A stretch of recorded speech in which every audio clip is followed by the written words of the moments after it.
சசிகலா குறித்து இபிஎஸ் அதிரடி. செய்தியாளர்கள் எழுப்பிய கேள்விக்கு ஒற்றை வார்த்தையில் பதில்.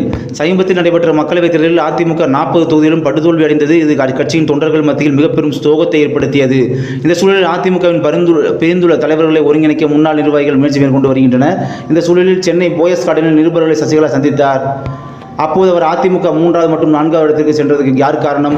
அதிமுக முடிந்து விட்டது என நினைக்க வேண்டாம், என்னுடைய என்ட்ரி ஆரம்பித்து விட்டது அப்படிலாம் சொல்லி பட்டி தொட்டி எங்கும் சுற்றுப்பயணம் மேற்கொள்ள போய் அப்படிலாம் பேசியிருந்தாங்க. மேலும் அதிமுகவில் சாதி வந்து விட்டது, தானும் கெட்டு கட்சியையும் கெட்டுக்கக்கூடாது என்று எனவும் அதிமுக நிர்வாகிகளை மறைமுகமாக சாடினார் சசிகலா. தமிழ்நாட்டை திமுகவிற்கு அடுத்தபடியாக அதிக ஆண்டுகள் ஆண்ட கட்சி என்ற பெருமையை கொண்ட கட்சி அதிமுக. ஜெயலலிதா மறைவிற்கு பிறகு அதிமுக பெரும் சிக்கல்களை எதிர்கொண்டது. இருப்பினும் கடந்த ஆட்சி எடப்பாடி பழனிசாமி தலைமையில் அதிமுக முழுமையாக நிறைவு செய்தது. கடந்த சட்டமன்ற தேர்தல் முதல் அதிமுகவில் ஏற்பட்ட பிளவுகளும் மோதலும் என அடுத்தடுத்த சம்பவங்களுக்கு பிறகு பொதுச் செயலாளர் எடப்பாடி பழனிசாமி தேர்வானார். அவர் வந்ததிலிருந்து எந்த எலெக்ஷனுமே ஜெயிக்கவே இல்லை. அதிமுகவின் இந்த அறிவிப்பு அக்கட்சியின் தொண்டர்கள் மத்தியில் பெரும் சோகத்தை ஏற்படுத்தியுள்ளது.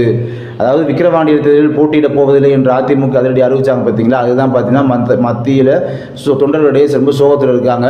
இந்த சூழலில் சசிகலா அதிமுகவிற்காக பட்டி தொட்டியங்கும் சுற்றுப்பயணம் செய்து மக்களை சந்திப்பேன் என்று அறிவித்துள்ளார். அதிமுகவின் முக்கியமான ஒருவராகவும் தென் தமிழகத்தின் செல்வாக்குமிக்க தலைவர்கள் ஒருவராகவும் சசிகலா. முன்னாள் முதலமைச்சரும் ஜெயலலிதாவின் விசுவாசியுமாகவும் கருதப்படுவர் ஓ பன்னீர்செல்வம்.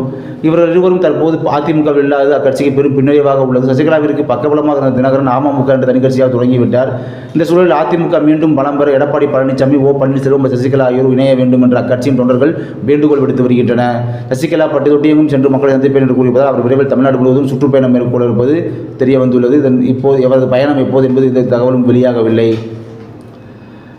இந்த நிலையில் எடப்பாடி பழனிசாமி சென்னை விமான நிலையம் வந்திருந்தார். அப்போது செய்தியாளர்களை சந்திப்பை எடப்பாடி பழனிசாமி தவிர்த்தார். அப்போது செய்தியாளர்கள் அதிமுக ஜாதி அரசியல் நடைபெறுகிறது என சசிகலா குற்றச்சாட்டை முன்வைத்தது தொடர்பாக கேள்வி எழுப்பினார். இது குறித்து பதிலளித்த எடப்பாடி பழனிசாமி அதிமுகவிற்கு அவருக்கும் என்ன சம்பந்தம் என தெரிவித்துவிட்டு அங்கிருந்து சென்றார்.